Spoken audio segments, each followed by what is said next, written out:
I know y'all see the title of today's video. We're going to talk about Project 2025. I think I said I wasn't going to talk about Project 2025 due to our jobs, but Jordan said let's talk about it. Shout out to the attempt to who cares about employment in our families? Shout out to all right. I made sure I said we're definitely not going to talk about the attempted assassination on President Trump. A lot of y'all don't understand how grave of a situation that is. If y'all thought the pandemic was historic, yeah, presidents attempted. Be thankful it was attempted, because if it wasn't and it was successful, boy, we might even be on a computer right now. Yeah. That's all I'm gonna say. It'd be a different world. Okay, I don't. Y'all know what it had. I mean, y'all see what the Democrats are dealing with, trying to find a new candidate. You know, with 3 or 4 months out. I mean, we vote in 3 months. Whatever. Y'all don't be paying attention. All right, y'all. Here we go. Well, we're gonna go over first to the CBS article, and then actually before we do that, we're gonna just look at what Project 2025 says in general. We're not going over the whole website, y'all. Jordan not to have children. Well, we each have a child, which makes children. Yes. So hey, shout out to being fathers on the podcast. Yeah, so we can't be on here all day, and it's the evening stream. It's not late at night, so they're gonna be back up and terrorizing the place.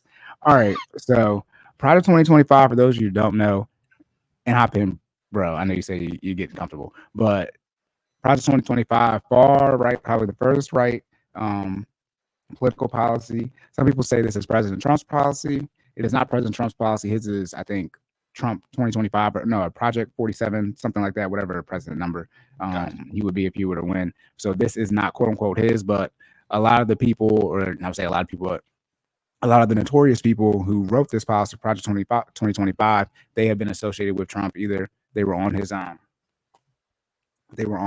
his cabinet or worked for him when he was president, anything like that. So that's why people in short believe that, this is actually something he's going to implement.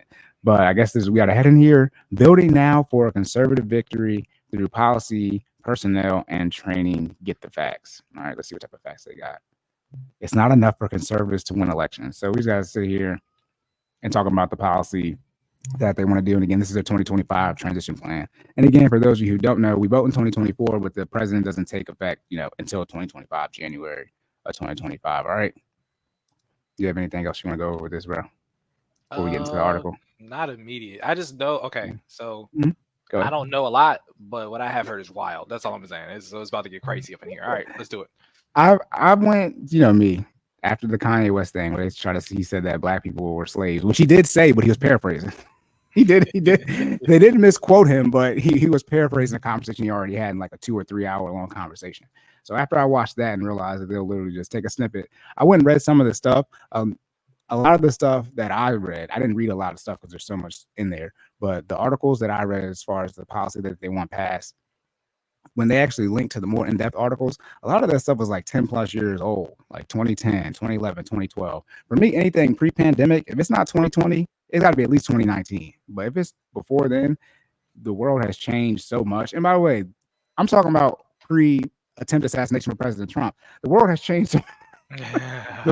The world has changed so much even then. Oh, and this is also pre-President Biden and President Trump having a debate, and then President Biden stepping down. Like so much has changed on the political front, and then obviously on the global front, that we need very updated policy on things. Like 5 years due to the pandemic on a global thing, we almost 5 years in. That's crazy.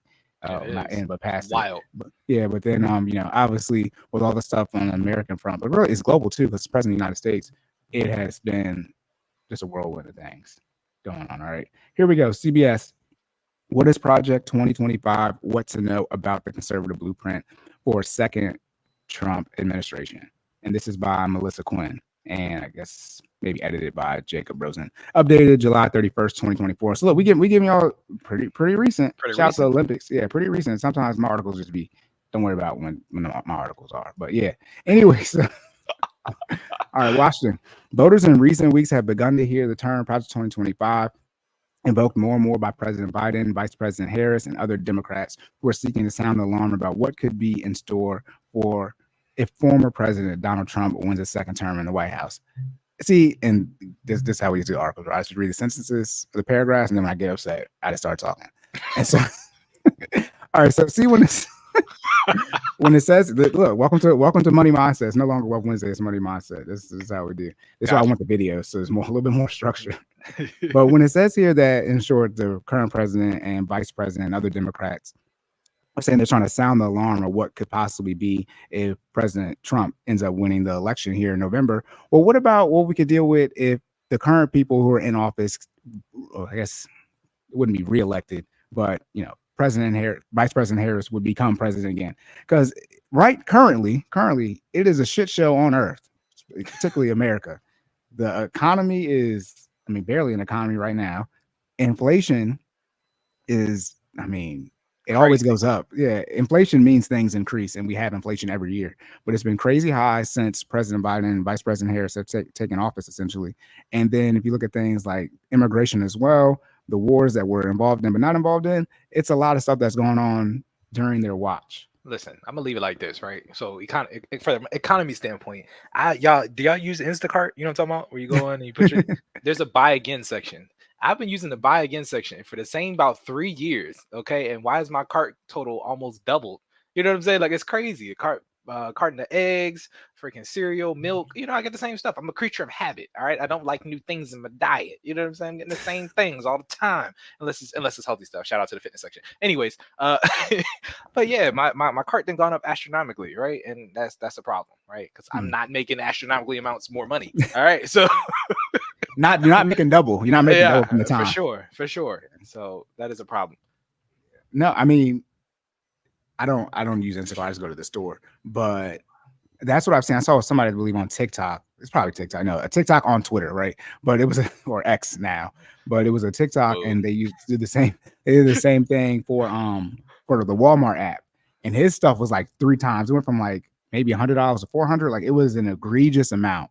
The increase. So yeah, we can talk. Inflation isn't all goods, but food, in short, the primary thing main thing people look at is food and gas, mainly gas for your car, and those things are increasing. As a big side note, double too. Yeah. Gas was real during the pandemic because you have to scratch that.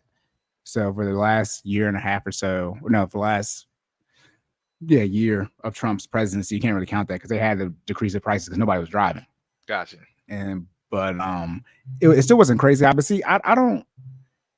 Did you had a Volkswagen in high school, right? I know in college, but you have it in high school too? No, just college. My first car was a blue Saturn Ion. Okay, so you had it in college though. You had to buy premium, right? Yes, I did. Yeah, the most I've ever paid for gas is $4.24 for premium. I've yet to pay that. I do regular now because I have a Honda. But when I had my Acura in high school and college, I was buying premium. Gas hasn't been that high. Now it's still been high, but it hasn't been as high. Yeah, it is pretty high. And then we got 2 vehicles now. Our car's got, big gas tanks. So I'm paying more in gas for sure. Right. But as far as when I've gone to the pump, whatever it was, maybe 2012, 2013, when I got gas and that joker said $4.24, I said, geez, we better be on California standards at $5. Like, we on the way. And it never went above that. And I actually had a coworker.